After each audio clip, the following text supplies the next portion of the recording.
Good morning, welcome back to new blog. नवीन ब्लॉगमध्ये तुमचं स्वागत आहे. तर आपण शेतामध्ये निघालो आहे आणि आजचं वातावरण थोडंसं वेगळं आहे. तुम्ही बघू शकताय, रोज क्लिअर ॲटमॉस्फिअर असतं, पण आज असं आभाळ आलेलं आहे आणि पावसाचं वातावरण तयार झालं आहे, जे की आपल्या बागेसाठी धोकादायक आहे. कारण की आपली बाग सध्या फ्लॉवरिंग स्टेजमध्ये येत आहे आणि फ्लॉवरिंग स्टेजमध्ये असल्यावर पाऊस चालत नाही.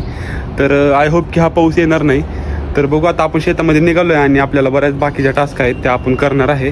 तर व्हिडिओ शेवटपर्यंत पहा आणि नवीन असाल तर जरूर चॅनलला सबस्क्राईब करा. तर मित्रांनो, आपण आलो आपल्या शेतामध्ये आणि इकडे बघू शकताय, काल जे आपलं हरभऱ्यामध्ये कोळपणीचं काम चालू होतं ते झालेलं आहे आणि त्याचबरोबर ते लसूण लावण्याचं कामसुद्धा कंप्लीट झालेलं आहे. थोडं बाकी आहे, ते आज होऊन जाईल.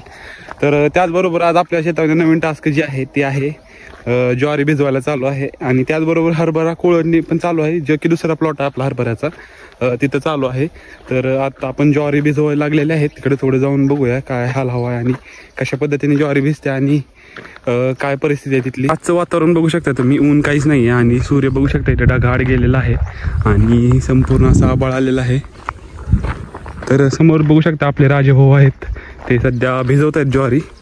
तर बघू जाऊन तिथं आपण, कारण की इकडे काल गहू भिजवायला चालू होता, तो भिजवून झालेला आहे. त्याच्याबरोबर समोरच आपले ज्वारी आहे, इथं असेल त्याच्या खाली असेल, त्याच्या खाली मका केलेली आहे आपण. तर ही ज्वारी भिजवायला चालू आहे. थोडं आपण त्याचा आढावा घेऊ. ज्वारी आपण फक्त आता खाण्यापुरतीच करतो, आधी थोडीफार जास्त करत होतो, पण त्याच्या लेबर मिळण्याच्या अडचणीमुळं आपण फक्त आता घरी खाण्यापुरती ज्वारी केलेली आहे. तुम्ही समोर बघू शकता, हा ज्वारीचा प्लॉट आहे आणि इकडं कालचं बघितलं असेल तुम्ही, भिजवायला चालू होतं ते कंप्लीट झालेलं आहे. तर काही समोर बघू शकताय तुम्ही, इकडून पाणी चालू आहे, आपल्या शेततळ्यातून जे पाणी येतं ते इकडे ज्वारीला द्यायला चालू आहे.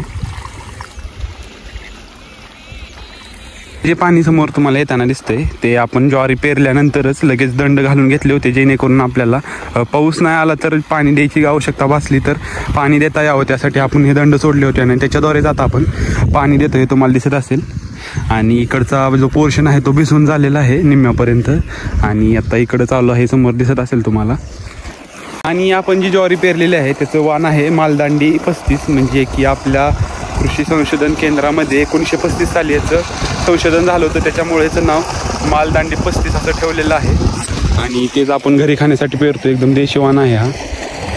तर आपण ज्वारी कशा पद्धतीने पेरतो याच्यावरचा डिटेलमधला व्हिडिओ आपल्या यूट्यूब चॅनलवरती आहे. पाहिला नसेल तर तुम्ही जाऊन पाहू शकता आणि त्याची लिंक मी डिस्क्रिप्शनमध्ये मेन्शन केलेली आहे. तर तुम्ही अवश्य जाऊन पाहू शकता कशा पद्धतीने ज्वारी पेरली जाते आणि मग ती स्टेप बाय स्टेप वाढते. आणि बघू शकता आता आपल्याला चांगल्या प्रकारे वाढलेले आहे. याला पाणी का द्यावं लागते, कारण की जो पाऊस अपेक्षित असतो एखादा दुसरा तो पडला नाही, त्यामुळं हे आपल्याला ज्वारीला पाणी द्यावं लागतं. कारण की जमिनीची ओल असते ते भरपूर खाली गेलेली असते, कारण की पाऊस खूप दिवस झाला बंद झालेला आहे, त्याच्यामुळे हे ज्वारी जास्त तुम्हाला समोर कुठं कुठं दिसत असली पिवळी पडलेली, ते पाणी नसल्यामुळे ते वाळून जायला बघते, मग त्यांना आपल्याला पाणी द्यावं लागतं. तर त्यासाठीच आपण आज पाणी देत आहे, तुम्हाला समोर दिसत असेल.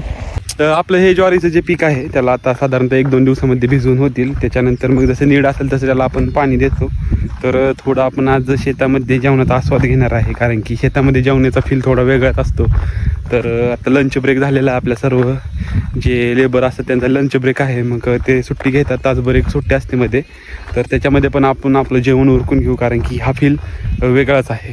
थोडं लंच ब्रेकच्या आधी इकडे बघू शकताय, जो आपण काल लसूण लावून घेतला होता इथं, त्याला आता ड्रीप हातरण्याचं काम चालू आहे, कारण की त्याला आपल्याला पाण्याची सोय करण्यासाठी आपण ड्रीप इरिगेशन वापरतो. तर ते ड्रीपच्या लाईन हातरून मग आज संध्याकाळपर्यंत आपण त्याला पाणी चालू करणार आहे.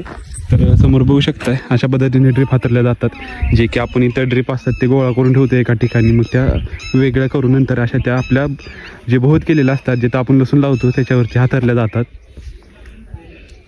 लंच ब्रेक चालू आहे आणि आता आपलं थोडं पर्सनल काम असल्यामुळं आपण थोडं इकडे बघू शकता हे काम करत बसलेलो आहे. तर आपले 100 व्हिडिओ आज कंप्लीट झालेले आहे, त्याच्या निमित्त एक स्पेशल व्हिडिओ येत आहे. तर आपल्या यूट्यूब चॅनलवरती आणि इंस्टाग्रामवरती तो येऊन जाईल. तर तुम्ही नवीन असाल तर जरूर सबस्क्राईब करा आणि या जर्नीमध्ये सहभाग घ्या. तर काही समोर बघू शकता आपलं थोडं एडिटिंगचं काम चालू आहे आणि आपल्या ज्या बाकीच्या टास्क होत्या त्या कंप्लीट झालेल्या आहेत.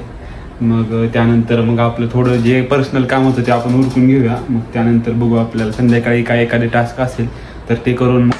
तर काहीच आपलं एडिटिंगचं काम झालेलं आहे आणि समोर बघू शकता कशा पद्धतीने आपण ते केलेलं आहे. ते करायचं आहे, मोठी स्वप्न उराशी बाळगतोय, मला इतिहास घडवायचा आहे. आणि तर हा तुम्हाला आपल्या इंस्टाग्रामवरती आणि यूट्यूबवरती पाहायला भेटेल, अपलोड झालेला आहे. पाहिला नसेल तर अवश्य पाहून घ्या. जे आपले 100 व्हिडिओज कंप्लीट झालेले आहेत यूट्यूबवरती, त्याच्या निमित्त एक छोटासा व्हिडिओ बनवलेला आहे, तर अवश्य पहा, चांगला आहे. असेच आपल्याला नवीन व्हिडिओ बनवायचे आहेत आणि जसे लॉंग व्हिडिओ टाकतो तसं शॉर्ट व्हिडिओला पण आपल्याला महत्त्व द्यायचं आहे आणि ते अपलोड करायचे आहेत. तर जसं जमेल तसं आपण करतोय, पण त्याचा स्पीड थोडा वाढला पाहिजे असं वाटतं. तर ठीक आहे, करू हळूहळू. तर तुम्ही पाहिलं नसेल तर आवश्यक होऊ शकतं. तर काहीच समोर बघू शकताय, समोर आपले थोडी मीटिंग भरलेले आहे. जे आपले वर्कर्स आहेत त्यांचे कामाचे टास्क असतील, बाकी पेमेंटचं काय असेल त्यासाठी मीटिंग भरलेली आहे. तर आजच्या टास्कमध्ये आपण बघितलं आपलं जे लसूण लावून घेतला होता काल, त्याला ड्रिप हातरून घ्यायचं काम होतं. त्याचबरोबर आपली जी ज्वारी होती त्याला पाणी द्यायला चालू होतं. तसेच आपला दुसरा जो हरभऱ्याचा प्लॉट आहे ते कोळपण्याचं काम चालू होतं. तर त्याच्यानंतर आपल्याला थोडं आपलं पर्सनल काम होतं ते आपण करून आत्ता घरी निघालेलो आहे. तर हा व्हिडिओ तुम्ही शेवटपर्यंत बघितला त्याबद्दल मी तुमचा मनापासून आभारी आहे. भेटू एका नवीन व्हिडिओमध्ये, तोपर्यंत थँक्यू.